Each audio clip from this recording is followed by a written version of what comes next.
As the IPO market shows signs of cracking, is the M&A market not far behind? Joining us now to discuss why the fourth quarter might buck a recent trend is Ed Hammond, Bloomberg senior deals reporter.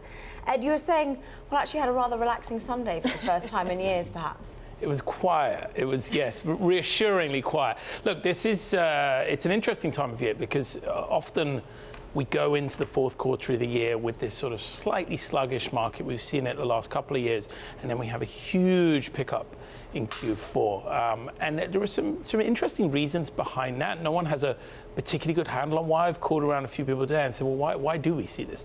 I even drew up a chart, which I don't know if we can pull up or not, but shows how M&A look. If you see in the fourth quarter over the cycle, so this is 2014 to 2018 up to and including, Q4 has actually outperformed all the other quarters.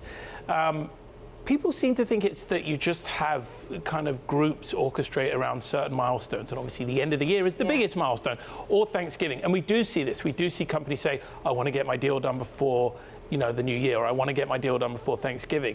But it's odd because it is this trend that we see year after year where we go into the fourth quarter and I'm going, yeah, maybe it's going to be sluggish, and then we get some monsters. So we may not be able to explain why it happens, but it tends to happen. It's a seasonal thing, a calendar thing.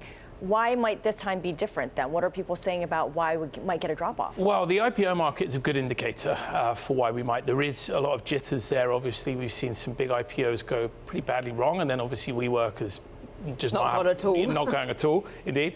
And what does that tell us about what's happening in the private market is that there is a lot of mispricing. There's potentially a lot of anxiety now about whether or not the value of things is what people claim. The read through to M&A will be if someone comes out with a bid, the selling company might say, well, we feel like the whole valuation market at the moment is slightly skewy, so we don't want to sell now. Now's not going to be the time to do a deal. On top of that, you have all of these big existential risks, whether it's trade and tariffs, whether it's Brexit, whether it's what's going on in the Middle East, that continue to overhang on the market. What about any bright spots? Can we see private equity being active in any way? Well, one bright spot is I had time to draw a chart, which I haven't had time to do for a very long time. Yeah, look, private equity is there on the sidelines. They have, I can't remember the latest, but about $2 trillion in dry powder waiting to go, largest amount ever unspent. So there is a lot of appetite there. We know they want to do deals. The question is, do valuations come in enough for the sponsors to be able to actually play an active role in the market?